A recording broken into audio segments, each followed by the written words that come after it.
Hello, my name is Miranda Stiers. I am a program specialist with the California Partnership to End Domestic Violence. My pronouns are they, them, theirs. I am calling in from the Nisenan land here in Sacramento.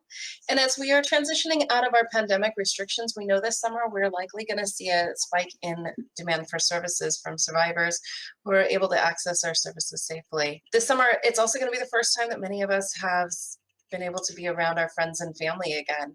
So how can we keep these interactions healthy and respectful between us and our fellow community members at large? We're having to relearn how to interact with each other in person and not just through Zoom. We invite you to take a part of this conversation and hear the voices of the movement from our communities. Hello all, my name is Molly Murbach. My pronouns are she, her, and hers. I'm a violence prevention educator with Stand Up Placer in Placer County, California. Stand Up Placer's offices are situated on Nisenan land here in Northern California.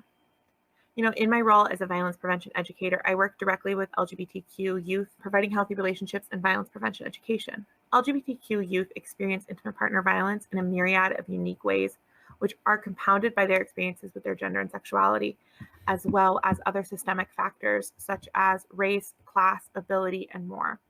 LGBTQ folks face disproportionate rates of other oppressions as well, such as higher rates of unemployment and underemployment, poverty, and houselessness. These intersections often lead to increased stigma and a lack of access to resources, especially resources that are affirming ones. The CDC reports that 1 in 3 LGBTQ plus folks will experience severe physical violence in an intimate partner relationship in their lifetime. And these rates only increase for LGBTQ folks of color. That's why prevention education is so important. We need to educate youth on just what queer and trans healthy relationships look like and how to find resources as they need them. As a movement, we need to step up and meet our queer and trans population where they are by building community partnerships and strengthening our connections and networks with resources in our area.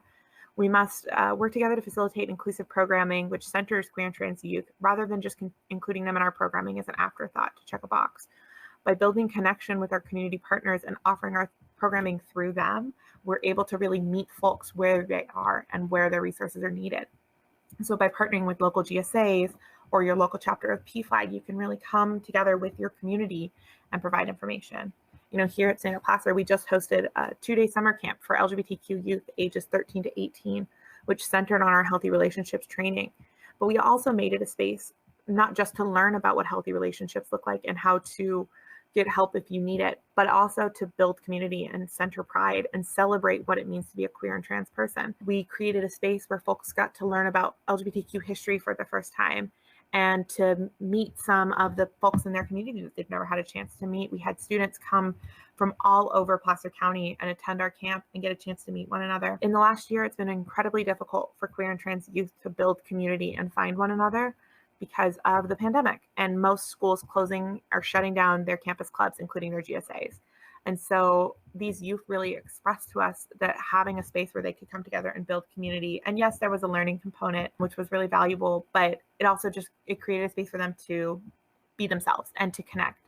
And that's what's really important when we create our programming, is we want to make sure that we have a space for queer and trans youth to feel like they don't have to feel pressure, that they can just exist and they can learn and they can come together and they can build community.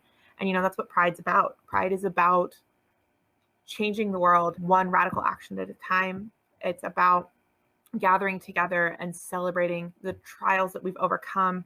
A lot of our youth shared experiences that they'd had in previous relationships at this camp. And for them, what it meant to be able to talk about a healthy relationship and to talk about their identity in a really open and honest way that they had not had that opportunity to do. Okay, so how can the DV movement support the LGBTQ plus community during Pride and year round is a really critical thing to think about. As we're building out our programming for the next year, what are we doing to meet this population where they're at? And, that it is meeting your community where it's at. That's my biggest piece of advice as you're starting these programs for yourself, to make sure that you are collaborating with the LGBT centers in your county, with the GSAs at the high school, with other gender health centers or community groups that exist. By collaborating with those groups, you can meet your population where they're at and be providing resources directly to them. All right. Thank you. Thank you for taking the time to view our quarterly newsletter and hearing voices from our movement. As you can see, the need for prevention funding is critical to continue this work and to continue to have work that is inclusive of the LGBTQIA+ and other marginalized communities. This is why donations to the partnership are crucial. They allow our coalition to lobby for the necessary prevention funding.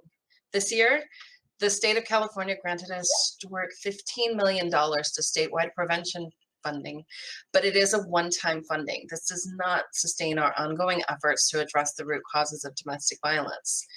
This is why we ask you to donate today to help us continue to secure funding for prevention for the following years.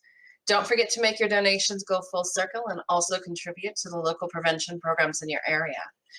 Resources to find your local program will be linked below. Happy Pride, and prevention works.